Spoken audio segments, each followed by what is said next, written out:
시작하도록 하겠습니다. 네, 여러분 안녕하세요. 이제 2025년 변호사 시험이 끝나고 이제 2026년을 대비해서 죄송해요. 2026년 변호사 시험을 마치고 2027년 시험을 대비하시는 여러분들을 위해서 사실 이 변호사 시험 발표하기 전 이 1월달, 2월달 요때 사실 공부하기 쉽지 않습니다. 근데 이제 벌써부터 오셔가지고 공부하고 계신 분이 있다고 좀 들었어요. 그래서 그 열정을 좀 박수를 쳐드리고 싶고요.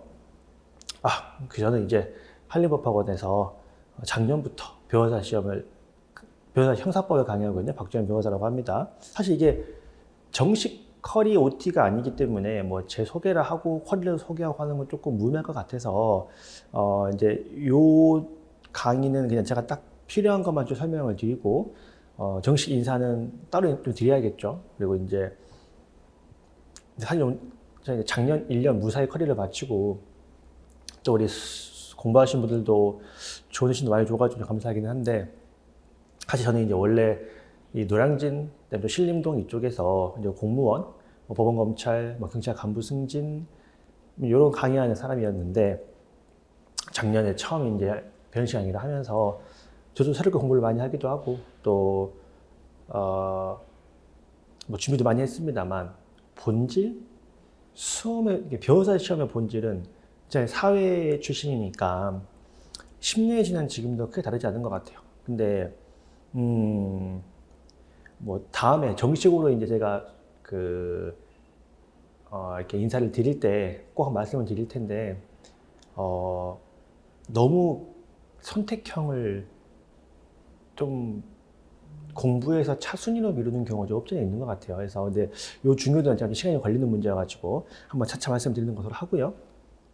지금은 이제 미리 오셔가지고 미리 좀 시험 좀 치고 이제 사례 준비를 하는 그런 이제 수업을 좀 듣고 계신 걸로 알고 있어요. 사실 이번도 제가 원래는 실강을 조금 해서 뵙고 수업을 하는 게 맞는데 이제 사실 원래 지금 1월달, 2월달, 3월 이 시기 사실 저한테 약간 좀 회복하고 좀 쉬어가는 시기거든요. 그래서 이제 공무원 시험이 또 4월달에 있고 하니까 근데 이제 올해 또 갑자기 제가 강의가 또 늘면서 또 이쪽에서 좀 강의가 늘어가지고 여러분 좀 피치 못하게 좀 동영상 인사드리는 점 좀 사과드리고요.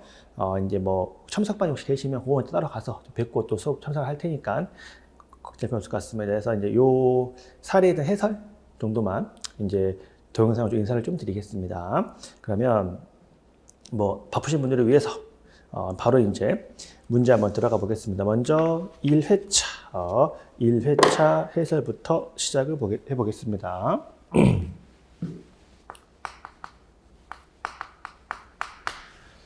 이거 재분필이 아니어가지고. 자, 그러면 문제는 방금 읽어보셨을 거라고 믿고요. 일단 제가 좀 하고 싶은 얘기는 뭐냐면, 올해 형법 사령 문제 어땠어요, 여러분? 옛날처럼 문제를 통으로 쫙 주고, 갑을, 병이, 죄책을 논하시오. 이렇게 안 나왔죠. 제가 근데 이거를 먼저 혹시라도 제 주변에 제 강의를 들은 분들이 주변에 계시다면 꼭 한번 물어보세요. 그렇게 안 나올 거다. 라고 제가 신도 아니고 그냥 안 건 아니고요. 그러니까 작년에 변호사 시험, 그 다음에 작년에 있었던 육모, 팔모, 신모의 출제 경향이 그랬어요. 출제 경향이 뭔가를 되게 좀 쪼개서 분류해서 정확한 답을 알고 있는지를 물어보는 시험이 좀 더 많았던 것 같아요. 그래서 제가 얼핏 듣기로 그래도 변호사 시험인데 좀 어려워지지 않겠냐 그런 것도 있었다고 들었고 사실 통으로 뭔가를 문제를 통으로 갑을 제출 넣으시오 60점, 75점 줘버리 70점 줘버리면 대충 이제 내가 뭐든 써내면 쓴 것만큼 1점이나 2점 더 들어가잖아요. 근데 이런 경우에는 어떻고 저런 경우에는 어떻고 이럴 땐 저렇고 이럴 땐 저렇고 오래 시험이 나오잖아. 근데 제가 그렇게 나올 줄 알고 근데 그렇게 나오면 쟁점을 주니까 더 쉬워 보이지만 더 어려워요. 왜? 두루뭉술하게 알면 하나도 못 쓰거든. 통으로 틀리거나. 그러니까 문제를 통으로 주고 쓰는 거는 어쨌든 내가 쓰는 거 사기든 횡령이든 배우면 쓰면 점수가 나오는데 상황을 분류해서 이럴 때 어떠고 저러고 어떡할래? 라고 줘버릴 때 거기에 대한 대응력을 갖추지 못해 놓으면 아예 쓸 수가 없어. 제가 작년에 6월달, 8월달, 6월달, 10월달 진도별 모의고사나 동영 모의고사 사례형을 할 때 그런 식의 대비를 엄청 많이 시켰습니다. 이럴 때 어떻고 저럴 때 어떻고 이럴 땐 변호사가 피고인을 위해서 유리할 때 어떻게 해야 되고 어떤 주장을 해야 되고 그러니까 맨 처음 학생들이 좀 되게 힘들어했죠. 좀 적응하기 힘들고 근데 그렇게 연습하고 가니까 그래서 시험장에 좀 덜 당황했다는 말이 좀 많아가지고 좀 감사하더라고요. 그래서 사실 일회차 문제도 그래요. 1번에 보시면 갑과 을의 죄책을 논하되 을은 다른 의사와의 관계 속에서 죄책을 논하시오. 그리고 사실 사례 2번도 약간 을의 죄책은 위에 다른 의사 C와의 관계하고 좀 비슷한 쟁점에서 이 비슷비슷한 것들을 정확히 구분하고 쓸 수 있냐를 좀 보고 싶었어요. 그리고 사실 그 1회차의 2번도 마찬가지죠. 1회차의 2번도 1회차의 2번도 그 갑의 직무유기, 을의 주택법 위반자의 차이 및 그 기준에 대해 논하시오. 뭐 대충 쓰지 말라는 얘기예요. 정확히 알고 있냐를 물어보고 싶었거든. 그래서 이제 봅시다. 그러면 사실 저는 이제 올해 이 부진결과적 가중법 문제가 전압 판례가 나왔기 때문에 너무 중요해서 낼 줄 알았는데 너무 뻔해서 그랬나? 안 낸 것 같기도 하고 그래서 아마 올해 시험은 내년 16회 변호사 시험은 분명히 좀 출제가 될 거라고 생각하고 있습니다. 그러면 문제 읽어봤을 거라고 생각을 하고요. 이 부진정 결과적 가중범을 흐릿하게 알고 있으면 대충 이렇게 감으로 풀 수는 있는데 제대로 못 푸는 경우가 많죠. 사실 진정한 의미의 결과적 가중범이랑 부진정한 의미의 결과적 가중범이 있고 이게 다들 아시는 것처럼 고의 플러스 과실일 때 성립하는 범죄고 부진정 가중은 중한 결과에 과실이 있는 경우뿐만 아니라 고의가 있는 경우까지 성립하는 게 부진정 결과적 가중범이고 그 이유에 대해서는 이제 기본반 수업 때 체크를 하셔야 돼요. 자 그러면 결국 현주 건조물 방화죄와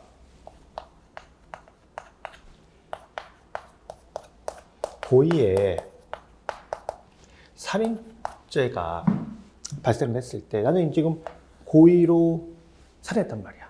근데 원래 뭐예요? 이 현주 건조물 방화 치사의 죄책이 현주 건조물 방화죄와 살인죄의 상경보다 더 중하기 때문에 중한 결과에 고의가 있는 경우에도 이 죄명이 뭐가 돼요? 현주 건조물 방화 치사죄로 의뢰된다. 이게 이제 부진정한 의미의 결과적 가중범이죠. 근데 부진정한 의미의 결과적 가중범이 성립을 하면 결국 나의 죄명은 현주, 건조물, 방화, 치사죄가 될 텐데 나는 분명히 치사를 뭘로 했다고? 고의에 살인죄로 했기 때문에 그냥 이렇게 끝내지 말고 요거 두 개의 상상적 경합범을 인정을 하자. 아니야. 법적 경합으로서 부진정, 결과적, 가중법의 성립만 인정을 하자. 이런 견해 대립이 있는 거고. 근데 이거 판례 4개만 외우시면 되죠. 판례 4개만. 이거 죄수 문제. 이게 더 중하거나 같을 때는, 부진정, 결과적, 가중범이 고의범보다 형이 더 중하거나 같으면 상경이고, 뭐래? 같으면은 부진정, 결과적, 가중범 성립하는 것이고 고의범이 더 중할 때 상경 아니에요. 여기 각 부진정, 가중범이 형이 중하거나 같으면 법조 경합으로서 부진정, 결과적, 가중범만 고의범이 더 중하면 상경만. 근데 우리가 형량을 외울 수가 없으니까 그러니까 현건방 치사, 살인 이렇게 되어 있으니까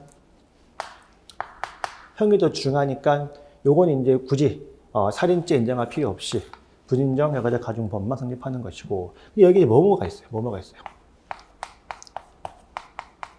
존속살인죄, 강도살인죄, 그 다음에 이제 특수공직방 치상하고 특수공무집행방해 치상죄하고 이제 개정 전 폭처법에 특수상해죄가 있을 때 폭처법상 특수상해죄 형량이 똑같기 때문에 법적 영합으로서 부진정 가족 특수공직방 치상죄만 성립하는 거예요. 근데 뭐 좀 정리가 되어 있으셔야 되고. 근데 이제 여기서는 존속살인죄, 강도살인죄가 더 중하기 때문에 요거는 양죄가 다 뭐가 됐어요? 상경이 됐고 상경이 됐다. 그래서 이제 여기 사안에서 아빠를 죽이는 거는 뭐였어요? 불을 내가지고 아빠를 죽이려고 했죠? 존속살인죄하고 상산형 영합범인데, 근데 사실 이 판례가 처음 나올 당시에는 현건방이 7년 이하, 7년 이상, 존속살인죄가 10년 이상이었기 때문에 요게 형이 더 중해가지고 상견이 됐는데, 현재는 좀 개정이 됐습니다. 현재는 개정이 똑같이 7년 이상이란 말이야. 형이 똑같네? 똑같으니까 부진정가자 가중범만 법조 경합으로서 성립할 것이다 라고 하는 견해도 있는 거고. 아니야, 근데 존속살인죄는 자격정지가 병가되니까 여전히 더 중하니까 상경이 될 거야, 현재. 그러니까 제가 어떻게든 문제 속에 판례의 비판점을 제가 어떻게 넣으려고 했어. 작년 한 해 쭉 어떻게든 남들 아는 거 대로 쓸 거고, 잘 못 쓰는 거 잘 쓰면 점수가 올라가니까 비판점에서 야, 과거에는 10년이었으니까 상경이었지. 근데 지금은 7년 개정이 됐어. 똑같으니까 부진정 결과적 가중범만 성립할 거야 라고 하는 견해도 있는 반면, 아니야. 지금도 여전히 자격정지가 병가가 되니까 하여튼 뭐가 된다. 양죄가 상사적 경합범이 될 거야 라고 하는 견해 대립이 있다. 해서 비판점, 견해 대립까지 이제 좀 적어 보는 게 이 아빠가 누구였죠? 아빠가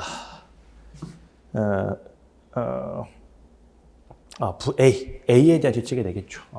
갑에 A에 대한 죄책은 이제 이렇게 정리가 되는 거고.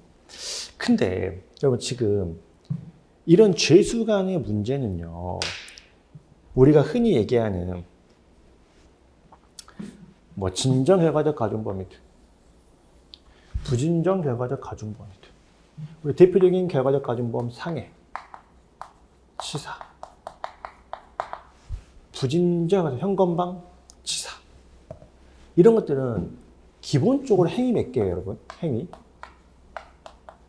한 개죠.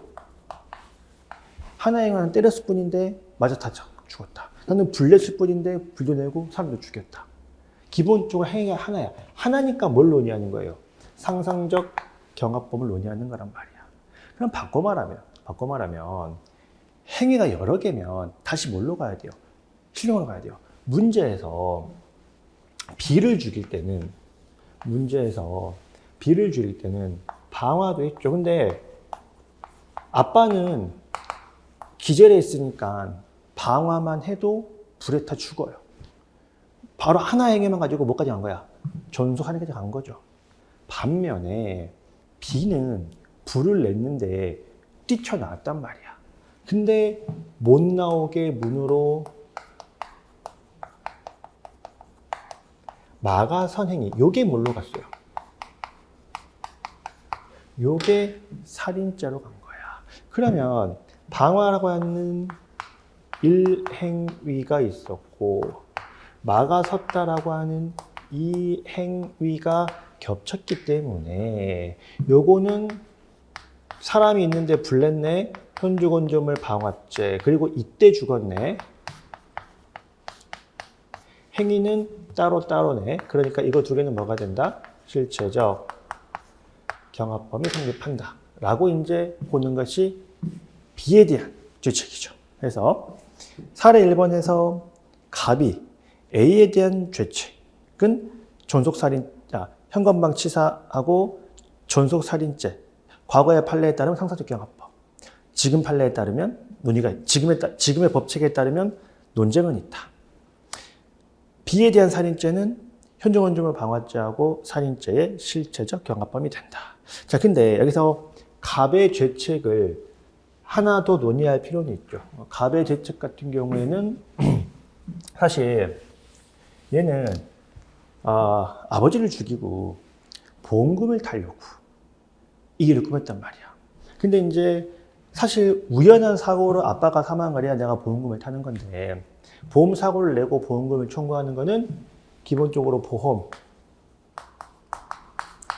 사기죄가 성립을 할 수 있죠. 근데 이제 우리가 흔히 보험이라고 하는 건 단계가 어떻게 돼요? 보험에 가입을 해야 되고 그 다음에 보험 사고가 터져야 되고 그 다음에 뭐예요? 그 다음에 이제 보험금을 청구해야 되고 보통 이러한 단계를 거칩니다. 근데 원칙적으로는요, 만약에 사고를 위장하고 사실 사고를 인해서 보험금이 나오면 안 되는데 정상적인 사건이 발생한 것처럼 보험금을 청구하는 요 행위를 해야 보험회사가 속겠죠. 따라서 적어도 보험금을 청구해야 보험 사기의 실행의 착수를 인정을 합니다. 근데 물론 예외적으로 나는 처음부터 사고를 내고 보험금을 청구해야지 라는 계획을 세우고 보험에 가입을 했으면 이때부터 실행의 착수를 인정하기도 하죠. 이때부터 실행의 착수를 인정하기도 해. 그나마 이제 이 사건은 뭐예요? 나는 이제 우연한 기회에 아빠가 보험 가입했냐는 건 알았고, 이때부터 사고 내서 돈 받아야겠다라고 하는 것이기 때문에 보험 사고를 내고 보험금을 청구할 때 사기의 실행의 착수를 인정하는 것이 판례 입장입니다. 따라서 요건 이제 보험금 청구는 못 갔죠. 그래서 이제 사기 예비에 불과한데 예비죄는 처벌 규정이 없기 때문에 성립하지 않는다. 까지가 이제 쟁점이 되고요. 그 다음에 이제 을 봅시다. 을의 경우에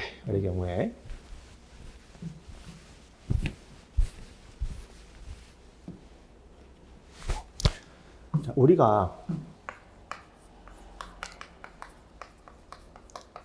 과실범이 성립하기 위해서는 항상 과실범의 살해 문제가 나왔다. 꼭 두 가지 적어주세요. 너무 뻔한 말들이야. 너한테 부과된 주의 의무가 있고 이 주의 의무를 뭘로? 과실로 위반하면 과실범이 성립을 하겠죠. 자, 근데 주의 의무를 제한시킨다. 여러분, 이 말 뜻은 어때요? 주의 의무를 제한시킨다라고 하는 거는 사실 주의 의무가 넓을수록 과실범이 잘 돼요. 주의 의무가 적을수록 위반도 덜 하겠죠. 그럼 주의 의무가 제한된다는 얘기는 과실범의 성립을 좀 제한시켜주는 취지예요. 그래서 이제 우리가 기본적으로 뭐예요? 여기 대표적인 신뢰, 허용된 이유도 있습니다만 기본적으로 신뢰 원칙이죠. 야, 내가 교통법규를 준수하고 있으면 상대방도 교통법규를 준수해 주겠지라고 신뢰하다 사고 나는 거는 과실범 부정해 주겠다. 근데 이제 이 도로에서의 신뢰 원칙이 뭐예요? 의료에도 적용이 되죠. 그래서 이제 우리가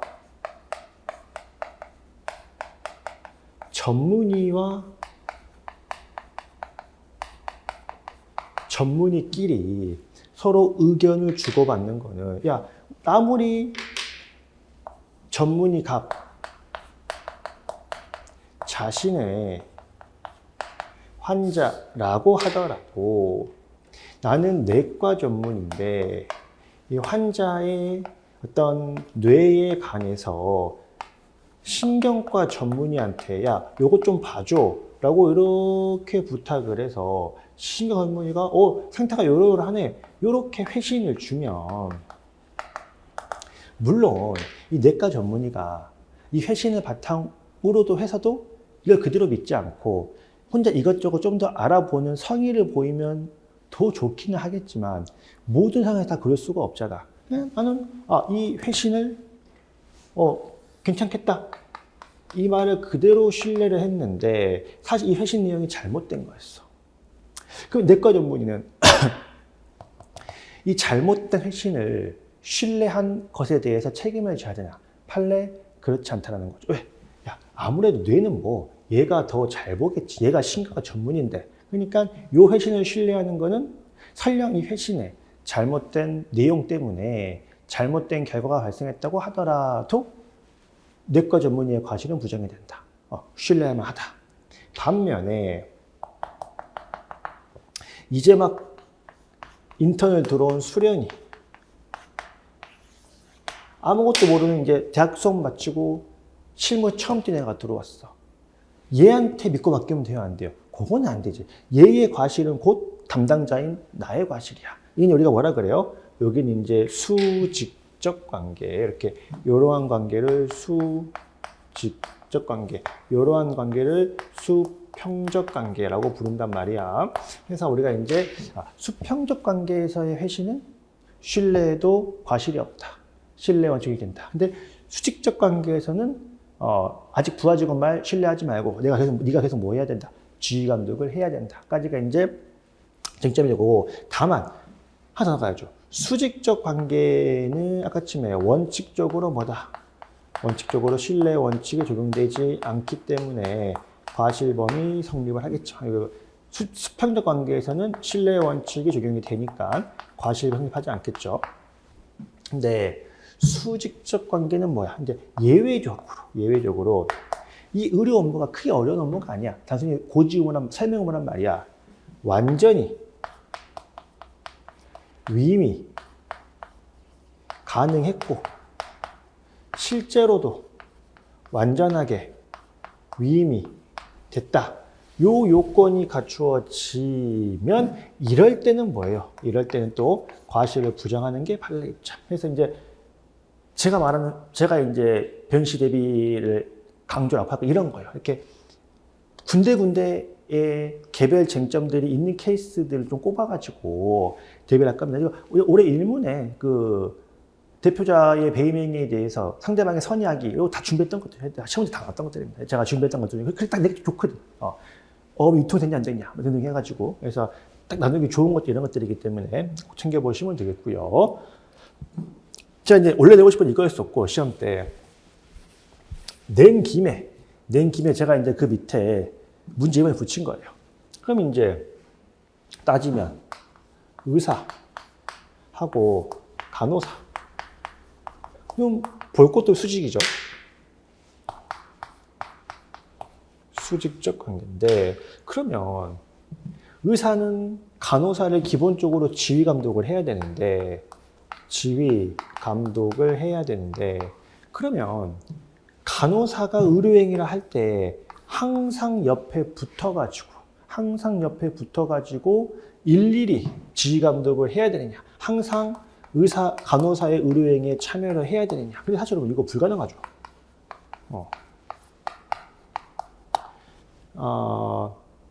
그러니까 흔히 얘기하는 일반적으로 지휘 감독을 하면 족한 경우가 있다.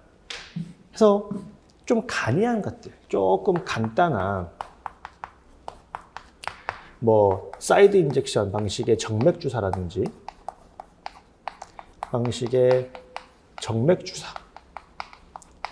그다음에 작년 최신 판례 중에 골수 채취 같은 거 최신 판례 나왔죠. 이런 것들은 좀 간단한 거 아니야. 간단한 거니까 이런 것들은 꼭 뭐 할 필요 없다. 의사가 참여하지 않더라도 괜찮다. 즉, 요때 발생한 사고에 대해서는 과실이 부정이다. 물론 이제 이거는 그런 판례가 아니긴 했습니다만, 별 제외합니다만.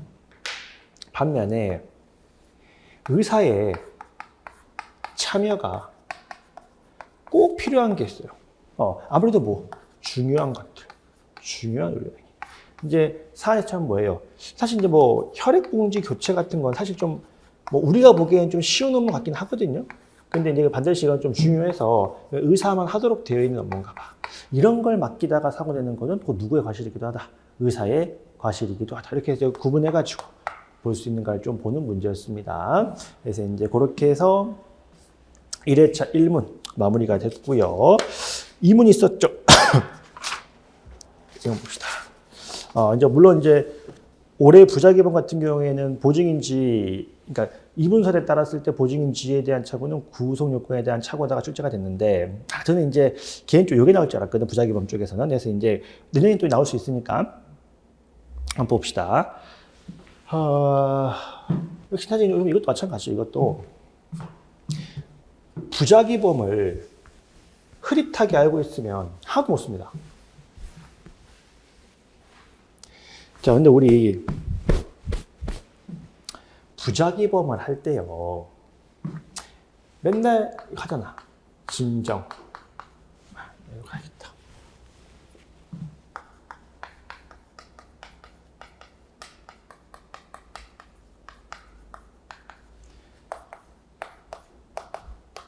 진정 부작위범, 부진정 부작위범. 사실 여러분 이거는요, 부작위범이기 때문에 무조건 행위는 뭘로 가야 돼요?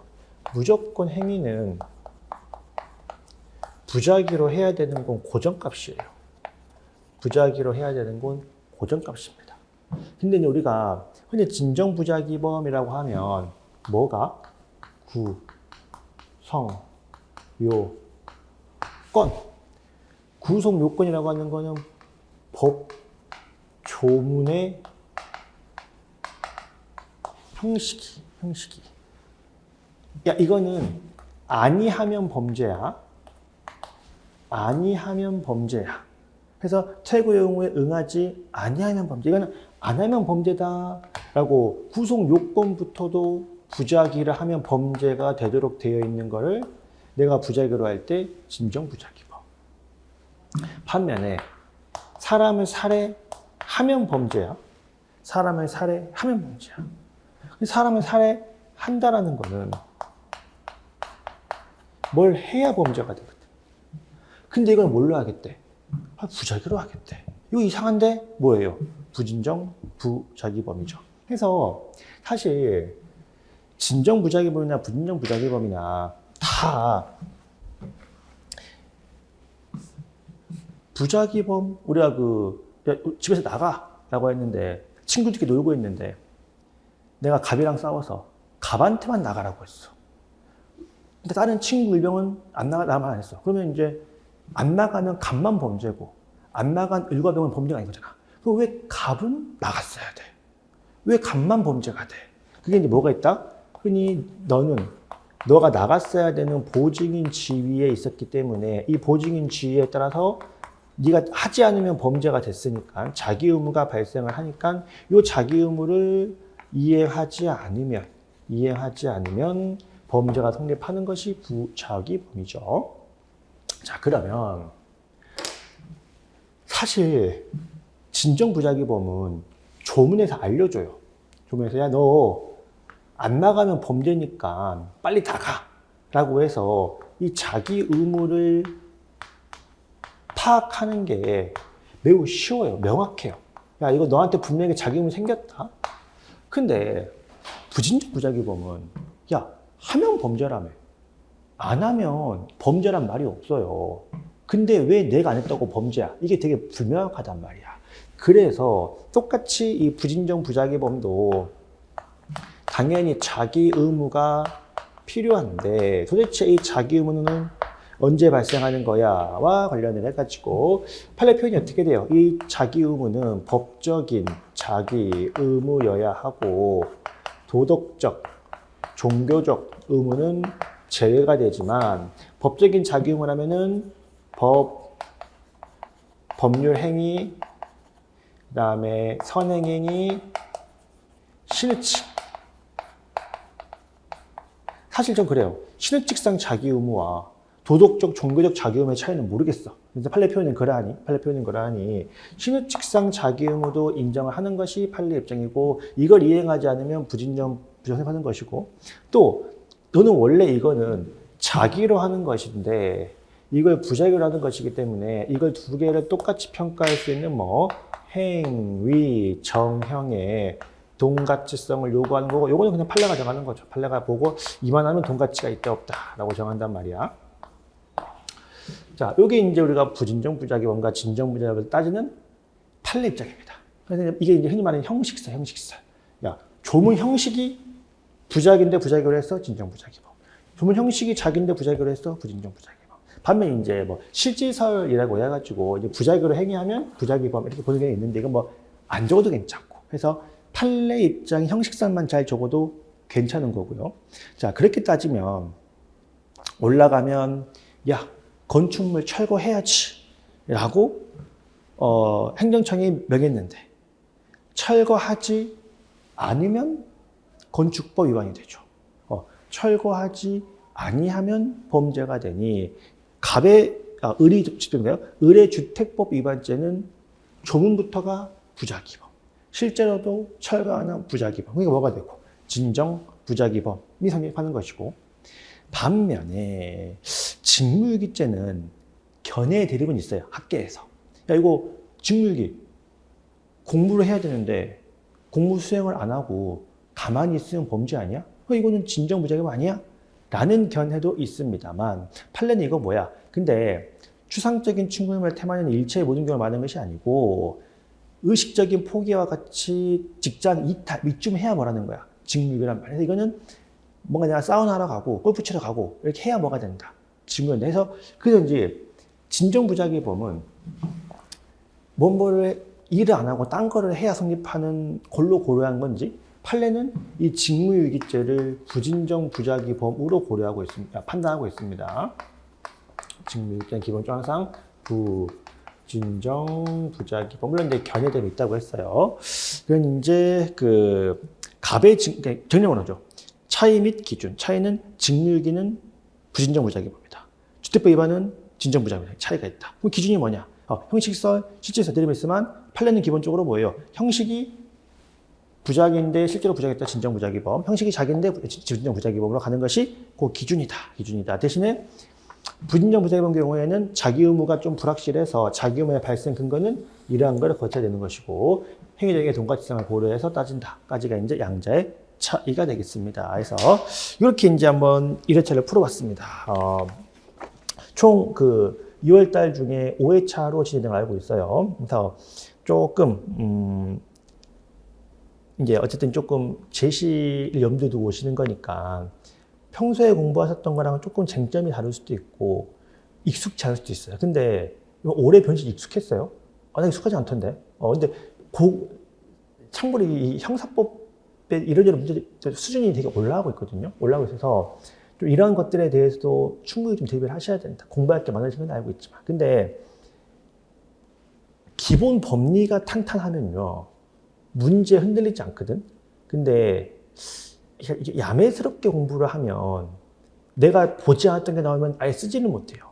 근데 이제 변화하는 시험에 대응하기 위해 좀 정확히 알고 준비하는 게 필요하겠다라고 좀 말씀을 드리면서 아무튼 시험을 고생하셨고 저는 또 이제 2회차 해설로 뵙겠습니다. 수고하셨습니다.